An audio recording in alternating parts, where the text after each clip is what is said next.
Well, hello, and welcome to Monday's Grizzly Growl. I'm feeling particularly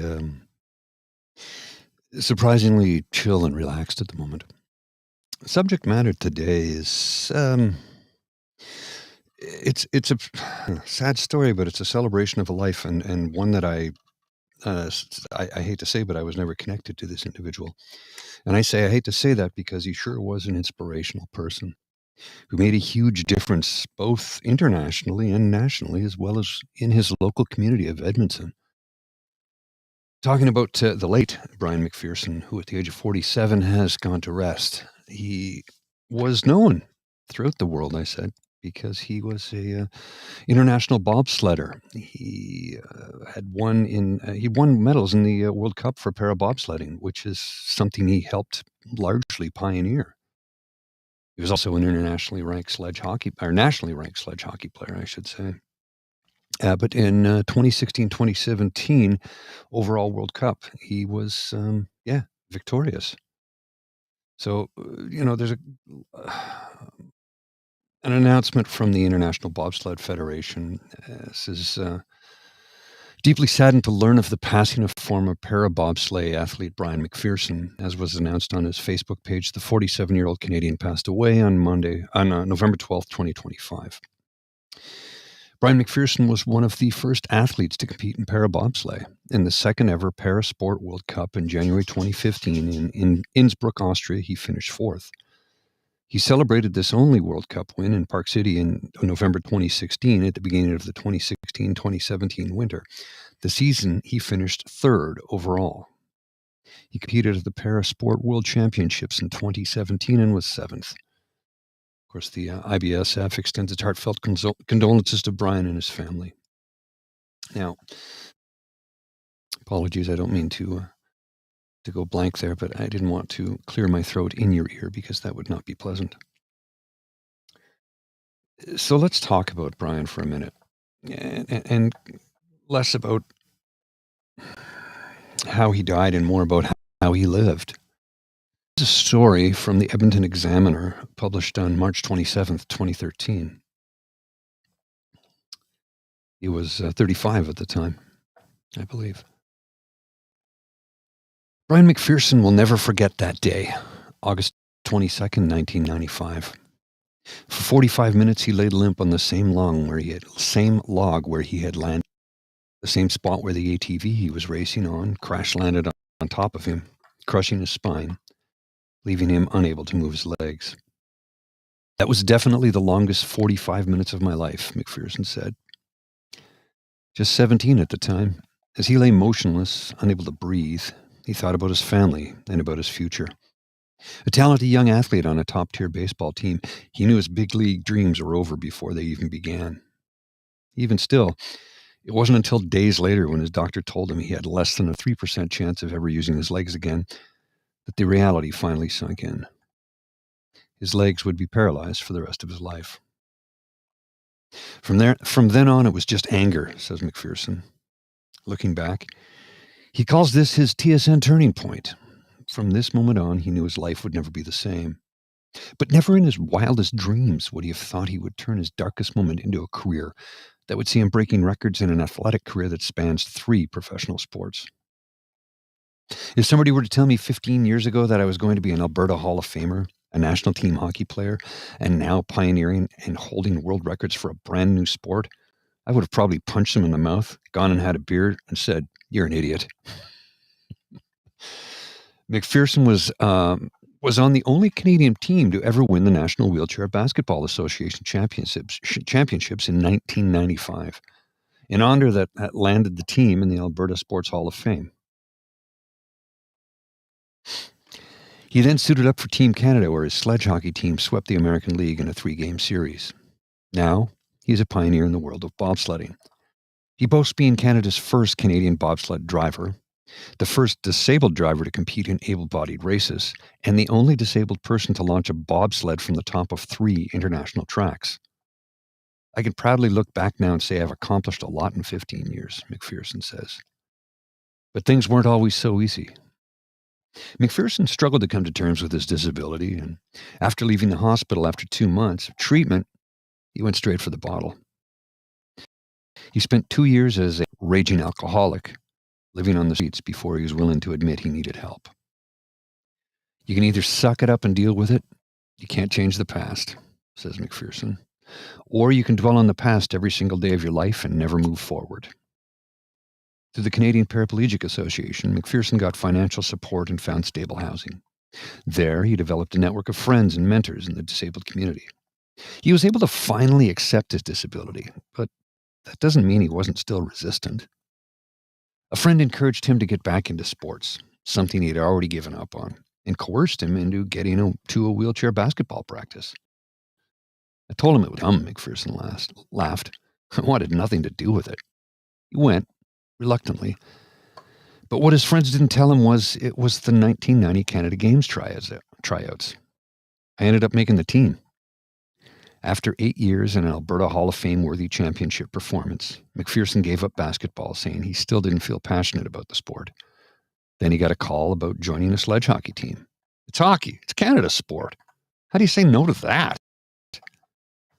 7 months later, he was on Team Canada's development roster, where he would go on put on a Team Canada jersey and sweep the American team. Anytime you put on Team Canada's jersey, it's an experience I wish every Canadian could go through.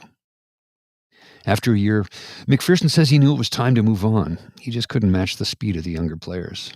Then the phone rang again. Somehow, someway, somebody looks over me, McPherson chuckled. Through grants from the Rick Hansen Foundation, the CPA was able to buy sporting equipment and support integrated sports for people with disabilities. As part of this initiative, the CPA looked at establishing a paraplegic bobsled team. All they needed was a driver crazy enough to try it. Never have I ever jumped into something and seriously had my heart stolen out of my chest, McPherson said. It was a perfect fit. And now McPherson is heralded as the top disabled bobsled driver on the planet, with countless records to his name in the adapted community and in able-bodied competition. McPherson is now the coordinator for the PEER program, a program run through the CPA that pairs those who have adapted to life with a disability with those who are newly disabled. Ironically, a program he rejected when he himself was injured. He hopes to give back to the community that supported him and pulled him through his darkest hours. I wouldn't be holding these records or being where I'm at if it wasn't for those people, McPherson said. He hopes that through his efforts, he can continue to inspire others in similar situations to find their TSN turning point and discover the ability beyond their disability. I really wish I could have had a chance to have met him. I'm going to share a clip here with you from the CBC. And this particular clip is in promotion of the show that he appeared on, Push, which was a reality program on the CBC about rallying for and trying to highlight the community that he was a part of in Edmonton. It's about 7 minutes long, so it's a little longer than I would normally run a clip for, but I think it's important that you have a chance to see this. And this, like I said, is from Brian McPherson. This is from 2023, February 2023, and he talks about his health in this clip. It's from the CBC. Brian, thanks so much for joining me. You're a big reality TV star, bud. So pumped for you. For our audience at home, what is Push all about? What is Push all about? It's about a group of friends in Edmonton, all with disabilities. We call ourselves the Wheelie Peeps, and it's about being there for one another, the lives that we live, and just showing the normality of a person with a disability from all different levels of disability, and also to show that there are struggles and what those struggles can look like, and to show the less informed world of what a life with a disability can be like.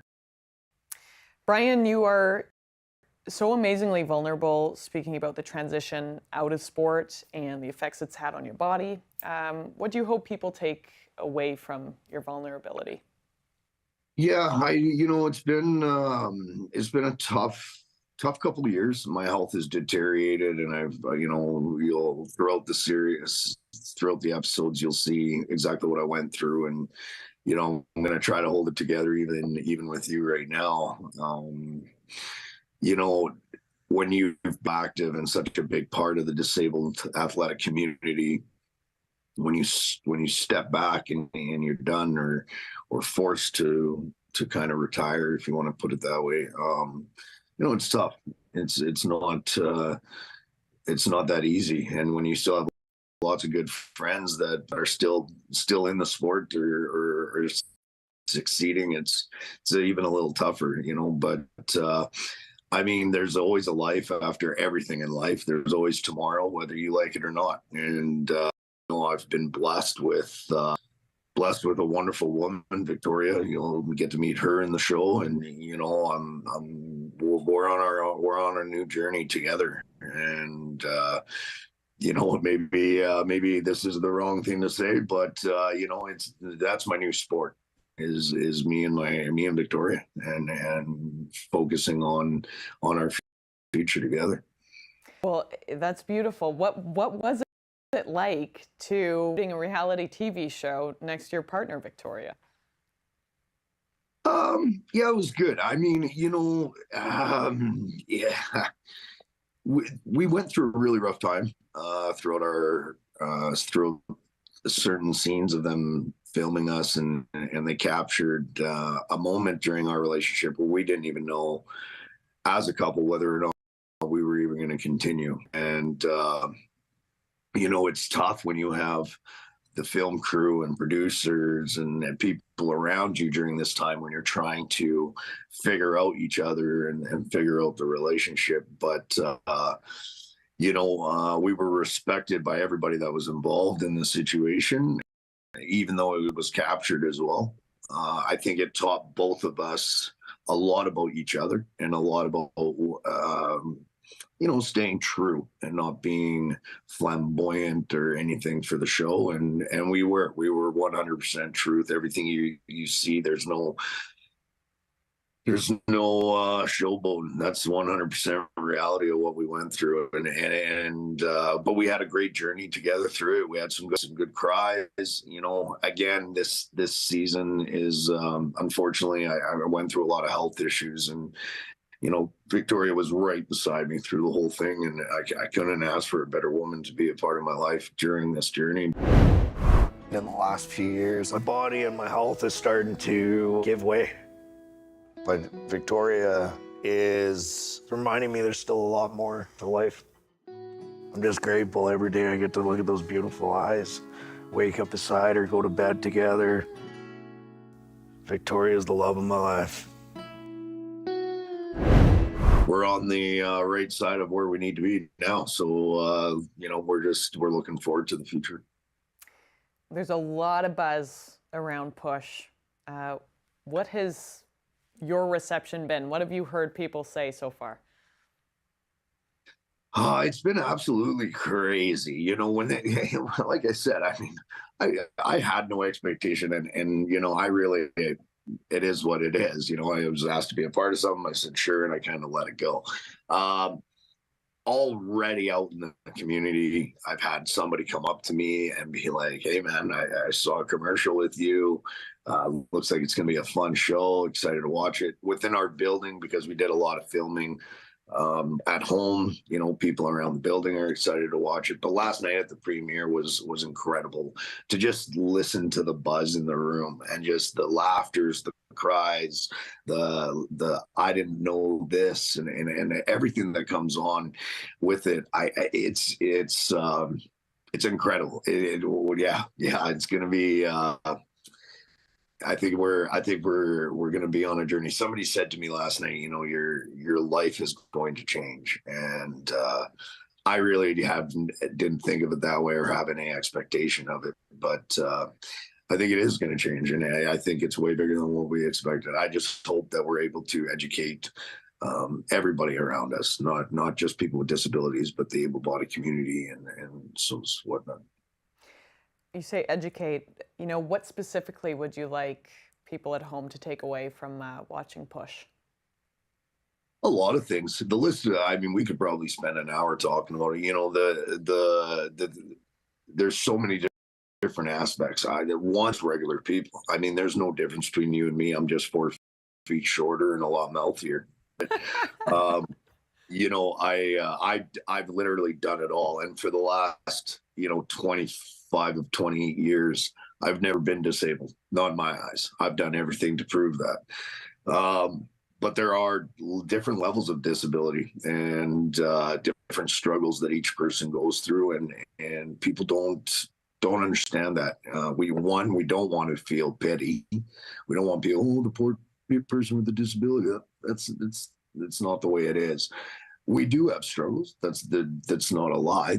They're a little bit more than most, but highlighting all the wonderful things that we do, and that advocating the struggles with government funding over healthcare, and the list goes on and on and on. So all I hope it does is it just highlights every aspect of it, so that just people can sit and go, wow, I didn't really know that, or wow, next time I'm an idiot and park in a disabled parking spot, maybe I'll think about it, and yeah. Thank you so much for your time, Brian. You can catch Push on CBC and CBC Gem. And as a kid from Calgary, I know you're from Edmonton. I just got to end by saying, go Flames, go. Brutal. Go Oilers. Thanks, buddy. He seemed like a heck of a guy. I like I said, I really wish I had a chance to have I'd spoken to him. I'm only learning about him now, and I'm going to tell you more about him tomorrow. Today, I just wanted to sort of give you an introduction to him and let you know a little bit about who he was and what he did, because he was an important voice that is gone now. But message, and the message that he left behind, needs to be amplified. We need more awareness. We need more money. We need more provincial premiers to put money into healthcare. ODSP here in the province of Ontario, which admittedly Doug Ford for the first time in 20 some years increased the ODSP amounts, which is the Ontario Disability Support Program. He only increased it by $1 a month, which is completely meaningless, but he did increase it. So he did do it. And the first one in over 20, come on, man, $50? I just spent $60 at the grocery store. You know how long that'll feed me for? 2 days. So $50 ain't going far. We need provincial premiers to step up and invest money into healthcare for physical health, mental health, and rehabilitation of all types.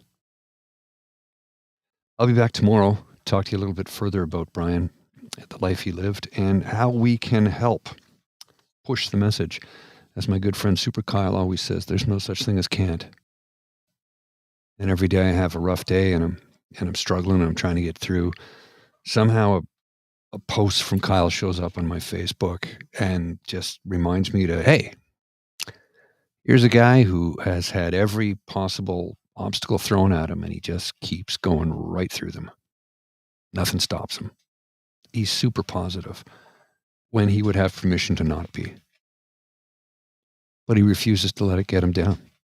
And that inspires me. And I hope it inspires you too.